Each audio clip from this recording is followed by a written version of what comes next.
Can we stop acting like loose, wet, liquid starter is the default when it's only actually been the default for about 5 minutes of human history?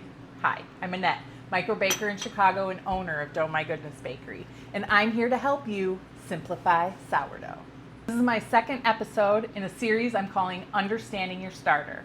I'm going to link all the episodes together, so if you haven't seen number 1 yet, go watch that one first. It's true, humans have been baking with fermented dough for thousands of years.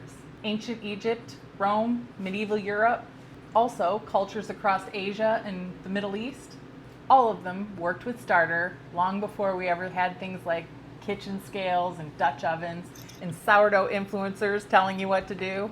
And all of them were working with stiff starter. Stiff starter wasn't a trend, it was the standard.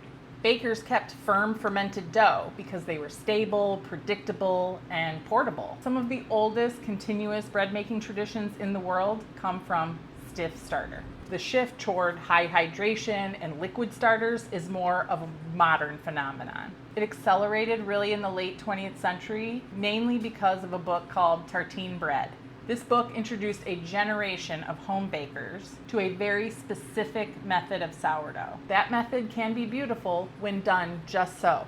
And the bread is gorgeous, but it was designed for a specific baker in a specific environment trying to get a specific result. That baker is a professional baker baking every day, multiple times a day, in a temperature-controlled coastal California bakery. Their starter was never underfed, being fed 1:1:1 ratio, because it was never just sitting unfed. It was being used and refreshed constantly, living in a permanent state of peak activity. A wet, loose starter on that kind of schedule is a totally different animal than the same starter sitting on our kitchen counters getting fed once a day.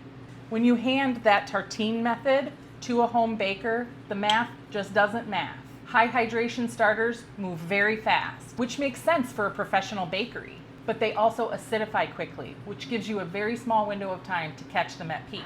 And that's why bread fed a 1:1:1 ratio for the typical home baker doesn't work. Tell me in the comments, where did you learn sourdough from and what method were you taught first? And if you want a starter that was built for real life, link for Jane Doe's in my bio. Dehydrated, ready to activate, and maintained using the same method I just talked about. Happy baking.